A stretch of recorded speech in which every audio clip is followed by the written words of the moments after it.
Hello बच्चों, let us see the question. If an ideal gas is compressed during isothermal process, then question ये कर रहा है कि अगर किसी आइडियल गैस को अगर हम कंप्रेस करते हैं आइसोथर्मल प्रोसेस के दौरान तब क्या होता है। चार ऑप्शन दिया है, सही ऑप्शन का चुनाव करना है। फर्स्ट ऑप्शन में कह रहा है no work is done against the gas. Second option में कह रहा है heat is rejected by the gas. Third option में कह रहा है it's internal energy will increase. और फोर्थ ऑप्शन में कह रहा है प्रेशर डज नॉट चेंज। तो आइए देखते हैं इस क्वेश्चन का मेन की कॉन्सेप्ट क्या है और फिर इस क्वेश्चन को हम लोग अटेम्प्ट करेंगे। तो की कॉन्सेप्ट में हम लोग समझेंगे कि कौन सा ऐसा कॉन्सेप्ट है जिसके बेस पर हम लोग इस क्वेश्चन को सॉल्व कर सकते हैं। तो आइए समझते हैं। तो सबसे पहला चीज़ कि यहाँ पे आइसोथर्मल प्रोसेस की बात हो रही है, ठीक है।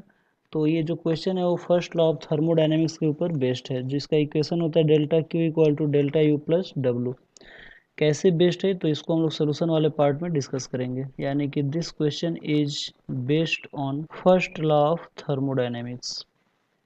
फर्स्ट लॉ ऑफ थर्मोडायनामिक्स क्या होता है? फर्स्ट लॉ ऑफ थर्मोडायनेमिक्स, तो फर्स्ट लॉ ऑफ थर्मोडायनेमिक्स होता है delta Q equal to delta U plus delta W. तो आइए सोल्यूशन वाले पार्ट में समझते हैं कि क्या गिवन है और इसके हिसाब से क्या आंसर सही होगा। तो आप लोग देख सकते हैं कि यहाँ पे कह रहा है कि आइसोथर्मल प्रोसेस की बात हो रही है, ठीक है। तो जब आइसोथर्मल प्रोसेस की जब बात होती है तो वहाँ पे टेम्परेचर कांस्टेंट होता है।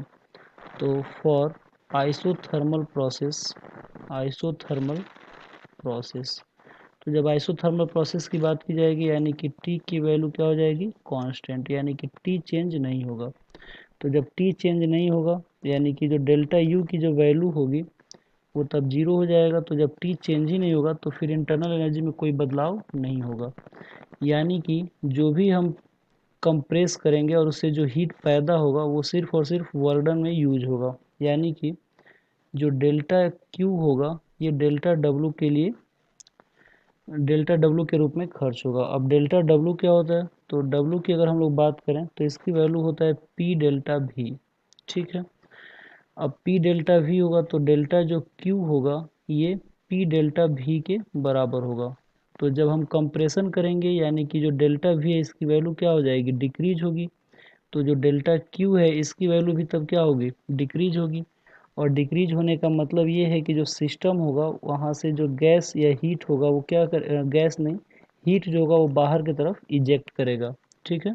तभी तो इसका जो हीट होगा वो क्या होगा? कम हो पाएगा, ठीक है।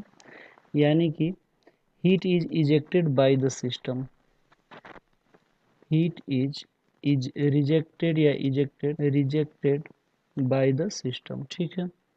तो आइए देखते हैं कौन सा ऑप्शन जो है वो सही ऑप्शन दिया हुआ है, किस ऑप्शन में सही आंसर दिया हुआ है। तो आप लोग देख सकते हैं कि इसमें पहला कह रहा है no work is done against gas, बिल्कुल गलत है, वर्क डन तो होगा ही। सेकंड ऑप्शन में कह रहा है heat is rejected by the gas, बिल्कुल जो सेकंड ऑप्शन है वो हमारा सही ऑप्शन है, ठीक है। बाकी ऑप्शन भी देख लेते हैं। थर्ड ऑप्शन में कह रहा है it's internal energy will increase, बिल्कुल नहीं, इंटरनल एनर्जी क्या हो जाएगा? जीरो हो जाएगा। फोर्थ ऑप्शन में कह रहा है प्रेशर डज नॉट चेंज, बिल्कुल प्रेशर भी चेंज होगा क्योंकि जब वॉल्यूम कम होगा तो प्रेशर भी क्या होगा? उसका ज़्यादा हो जाएगा, ठीक है।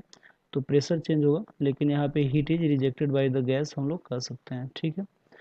तो इस क्वेश्चन का जो सही ऑप्शन होगा वो हमारा सेकंड ऑप्शन होगा। तो आई होप आप लोगों को ये क्वेश्चन समझ में आया होगा। Thank you very much, good luck.